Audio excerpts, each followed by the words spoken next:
Bom dia, boa tarde, boa noite. Hoje eu quero falar um pouco sobre Ricardo Salles. Quem é Ricardo Salles e qual o perigo que ele representa não só para o Brasil, como para o planeta. Para dar uma força ao canal aí, gente, se inscreve, dá aquele like, compartilha se puder e vamos lá ao assunto. Primeiro, quem é Ricardo Salles? Para quem não sabe, Ricardo Salles é ministro do Meio Ambiente. Foi aquele ministro que fez aquele comentário infeliz durante essa reunião que todo mundo está falando. Aquele comentário onde ele diz que era para passar a boiada enquanto o pessoal estava, enquanto a mídia estava preocupada com o coronavírus, para que ninguém soubesse o que eles estavam fazendo. Ministro do Meio Ambiente. O governo de Bolsonaro já teve réus investigados e esse cara é condenado. Gente, ele é condenado por improbidade administrativa, enquanto era secretário do Meio Ambiente no governo de Geraldo Alckmin, governador de São Paulo. Ele foi secretário particular de Geraldo Alckmin e aí ganhou o cargo de secretário do Meio Ambiente no governo dele. Ele se envolveu em tantos escândalos no governo de Geraldo Alckmin que Alckmin foi obrigado a demitir-lhe. Olha que Alckmin já não é esse cara muito preocupado com o planeta, né? Mas criou um movimento chamado Direita Brasil e uma das ações assim mais famosas desse movimento ele ofereceu R$ 1.000 para quem fosse no restaurante hostilizar Ciro Gomes, que estava na hora jantando, né? Ninguém foi. Na época ele era secretário de Geraldo Alckmin, secretário do Meio Ambiente. Ele adulterou alguns mapas ambientais e foi processado por improbidade administrativa e condenado. Sim, gente, ele foi condenado e logo em seguida o que aconteceu? Bolsonaro contratou ele para ser ministro do Meio Ambiente. Um cara que cometeu crimes contra o meio ambiente. Para você ver a que nível a gente está chegando. Vamos lembrar o que aconteceu nesse período, depois que Ricardo Salles entrou no governo, né?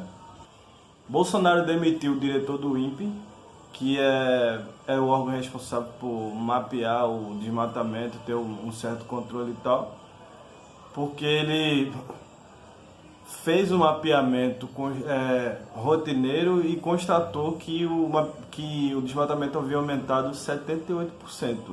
Isso era um dado público. Ele simplesmente fez o que a função dele permitia, publicar a pesquisa. E Bolsonaro bateu de frente, disse que era mentira dele, que não estava acontecendo aquilo e que ele não tinha autorização nenhuma para postar aquilo ali. Resumindo a situação, ele foi demitido. Para quem não lembra, dia 10 de agosto do ano passado, teve um anúncio na imprensa do Dia do Fogo. E começou uma série de queimadas, né, sistemáticas diariamente. Resultado disso, alguns dias depois o céu ficou tão escuro que encobriu São Paulo. O dia literalmente virou noite. Tinha gente que falava até em apocalipse nesse dia.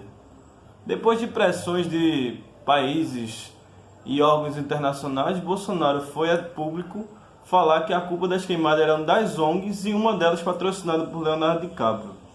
Só bolsominion para acreditar nisso, né? Só bolsonarista para acreditar nesse tipo de coisa. Além do petroleiro que vazou nas encostas do Nordeste e ele não fez absolutamente nada.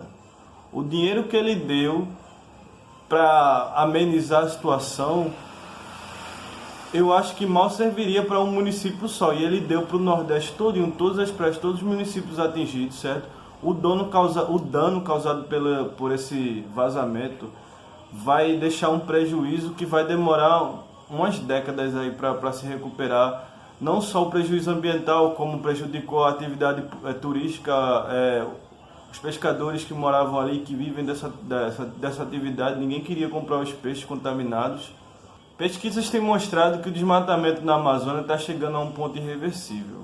Ou seja, a gente ainda pode fazer alguma coisa, mas a gente não pode ficar parado, senão vai chegar ao ponto que não tem mais o que fazer.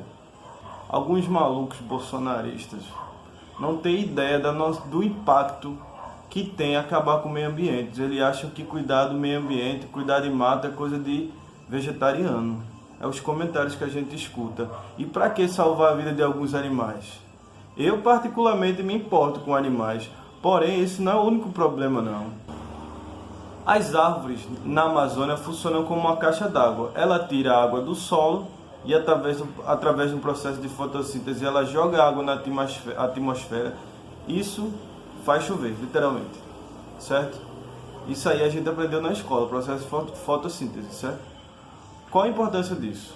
Primeiro, a chuva, ela baixa a temperatura do planeta.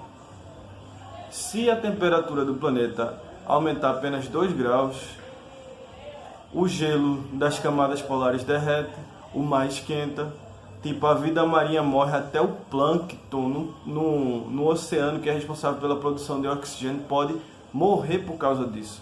Além do mais, essa chuva enche os rios, alguns deles brasileiros, desaguam no mar, e a própria chuva ela ajuda a equilibrar a quantidade de sal dentro do oceano. Sem isso, a concentração de sal subindo, a vida no oceano também morre. Os plânctons responsáveis pela criação do oxigênio também morrem. Ou seja, a gente está ajudando a proteger a raça humana, a gente mesmo. Se o ambiente morrer, a gente morre junto. Não tem como existir o ser humano sem o meio ambiente. Além desse vírus que está aí, que é um desequilíbrio ambiental. Só que assim, o assunto é um pouco complexo, então eu não vou tratar disso no outro, né? Não vou tratar disso agora. Eu vou fazer outro vídeo para tratar calmamente sobre isso, tá certo? O Ministério do Meio Ambiente foi criado no intuito de preservar o meio ambiente. Porém, Bolsonaro colocou um ministro que não tem a intenção de preservar, ele quer explorar. E explorar da forma mais degradativa possível. Porque, acredite, é possível explorar de forma preservativa, digamos assim, né? Uma floresta ou uma árvore, ela vale muito mais em pé do que deitada. Muita gente não sabe, mas toda a medicina, todos os remédios, elas vêm das plantas, certo? Tipo, pode estar na Amazônia a cura para uma doença como o câncer, a AIDS, o próprio coronavírus. Não existe esse remédio ainda porque ninguém ainda descobriu, mas pode ter uma plantinha lá no meio que pode curar isso tudo. Ao invés da gente investir em pesquisa para achar esse tipo de coisa que seria benéfico não só para a gente, mas para o planeta todo, o que as pessoas fazem? Derrubam a floresta e uma árvorezinha lá que poderia se tornar um remédio, ela nunca vai ser nem descoberta. Ou seja, a gente está perdendo a oportunidade de achar a cura para a humanidade ali. E para quê? Para quê? Só para o rico ficar mais rico. Por quê? O que estão fazendo? Estão desmatando a floresta para plantar soja e para pastar gado. Duas atividades que só acabam com o meio ambiente e só faz o rico ficar mais rico, porque é uma atividade que exporta muito aqui no Brasil. Só no Brasil a gente não ganha dinheiro em cima disso, ou seja, esse dinheiro não é investido, só quem ganha esse dinheiro é o próprio dono, certo? Esse dinheiro não vem para o governo, consequentemente não vai para a população e praticamente só vai para as pessoas, porque é um sistema tão tão mecanizado que quase não tem funcionário trabalhando nisso. Vocês estão acabando com o meio ambiente, destruindo a possibilidade da gente ter alguma coisa no futuro só para meia dúzia do Brasil ficar mais rico. Só isso que está acontecendo. Ah, gente, o que adianta estar falando? Rapaz, ficar calado é pior, certo? Ficar calado é pior. Se você falar alguma coisa e outras pessoas falarem, se muita gente estiver fazendo uma coisa, é um barulho danado. E eu garanto que esse barulho incomoda. Então, vamos falar, vamos fazer nossa parte. Não fique calado, não aceite isso não, gente. Estão destruindo o meio ambiente, estão destruindo a gente, estão acabando com o planeta. Só tem esse planeta para viver, gente. Já somos maioria, somos 70%. Não vamos deixar essa minoria destruir o que é nosso, não. E obrigado mais uma vez, por favor, se inscreve no canal para ajudar aí, certo? Dá aquele like, brigadão, tenha uma boa noite.